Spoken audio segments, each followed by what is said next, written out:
Hello guys, welcome to my channel. The Less is More.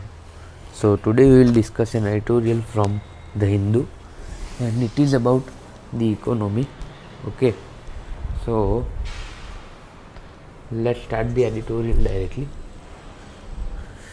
The title of the editorial is India Needs New Economic Policy. It is written by well-known author Subramaniam Swamy. Okay, let's start the editorial. The National Statistical Office has released the 2022-23 GDP fourth quarter growth rate figures. Measured against fourth quarter figures of the previous year, the data give a gloomier picture than what the media publication of the Press Information Bureau present.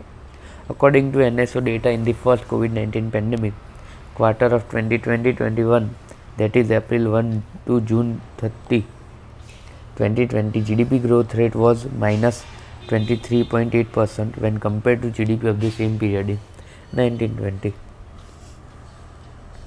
Three conclusions based on NSO data since 2014-15 are important for a reality check. First, the growth rate of GDP since 15-16 had been declining annually and has fallen in the fourth quarter to what it was earlier, and sneeringly referred to by economists as the Hindu rate of growth, 3.5% growth rate in GDP. Second, it is essential to recognize that since 2014, Prime Minister Narendra Modi's widely publicized Vikas in reality achieved the so-called Hindu rate of growth in GDP of what had been achieved in the period 1950 to 70, the socialism period. Third, during the tenure of P.V. Narasimha Rao and Manmohan Singh, GDP growth rates rose from first time between 6 to 8% per year over a 15-year period.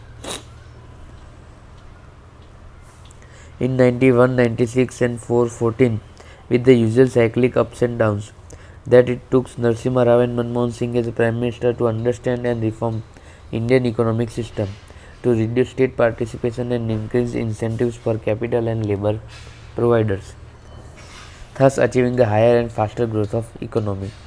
What is alarming today is the serious and continuous decline in GDP growth rates, which began in 16, and that decline continues even now. The Modi government has failed to structure economic policy coherently, and which has prevailed during the period 14 to 23.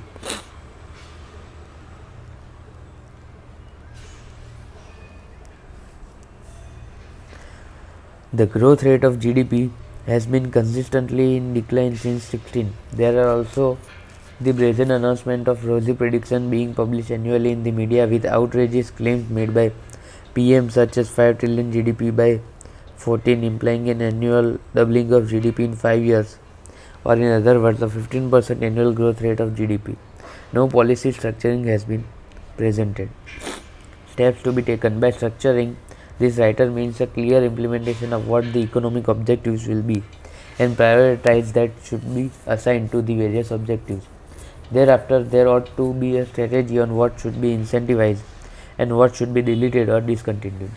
For example, in today's dark economic condition, it is essential that personal income tax is abolished and goods service tax scrapped to incentivize investors and earners.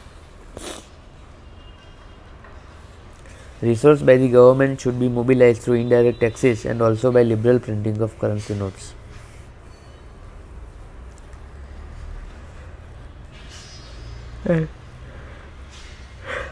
And which is circulated by paying wages to the employment generated in extensive public works. The annual interest paid on fixed term savings in bank accounts should be 9%, so to increase purchasing power of the middle class. Interest rates on loans to small and medium industries should be no more than 6% of the loans to increase production of these sectors and thus employment. This writer is prepared to have a public debate with any government official and prove that Modinomics is an unstructured and gigantic flop. No macroeconomic goal that has been announced has been reached to date. India needs a new economic policy urgently.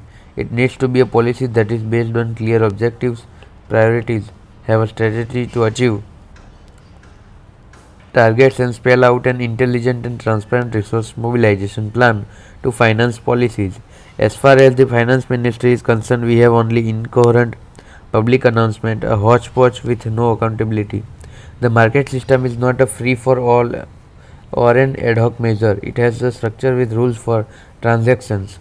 Market system capitalism works as the principal drivers are incentive and capital, whose use for innovation raises factory productivity and the growth rate of GDP.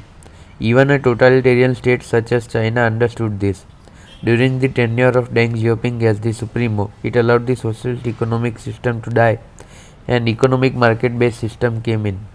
Deregulation should also not mean that we reject government intervention for safety nets, affirmative action, market failure, and creating a level playing field.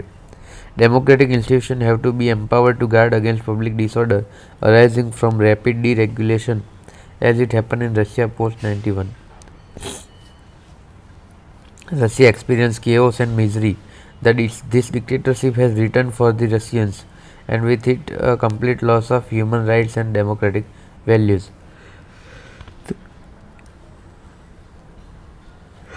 The trade-off between the public sector and deregulation and the sale of loss-making units, increasing employment through affirmative action and easy access to social security and a safety net are essential to create a stake for the poor in the system. This creates a level playing field in the competitive system, ensures transparency, accountability, and trusteeship, as well as corporate governance to legitimize profit making smoothly, which drives the market system. Such steps reduce monopolistic tendencies and help them in formation of democratic and harmonious society.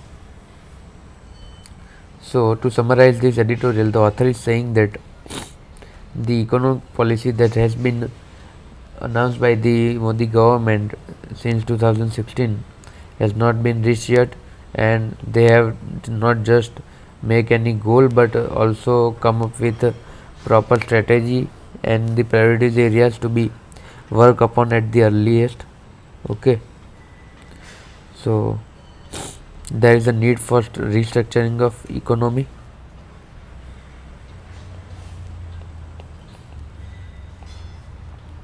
Okay, so let's see the five new words.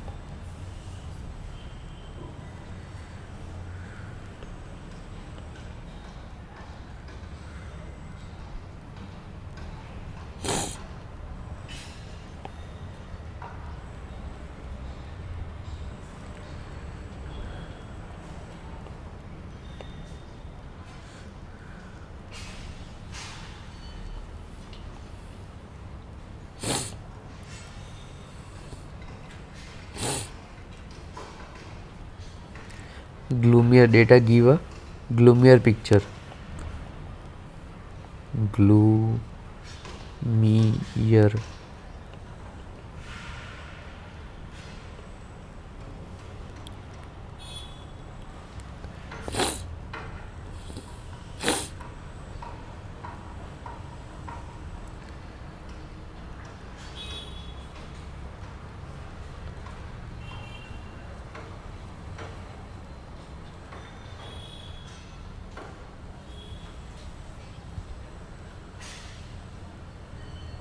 Hindu rate of growth.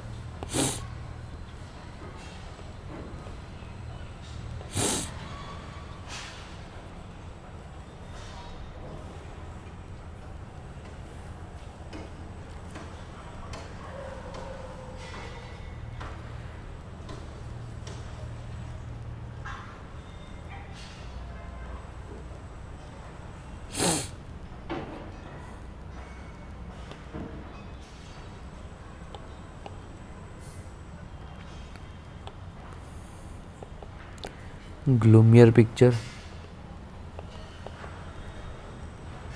Second is Hindu rate of growth.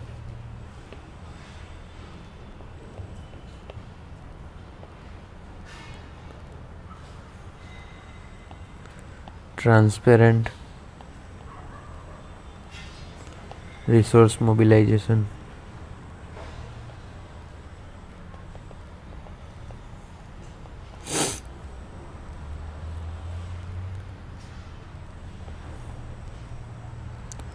Hodgepodge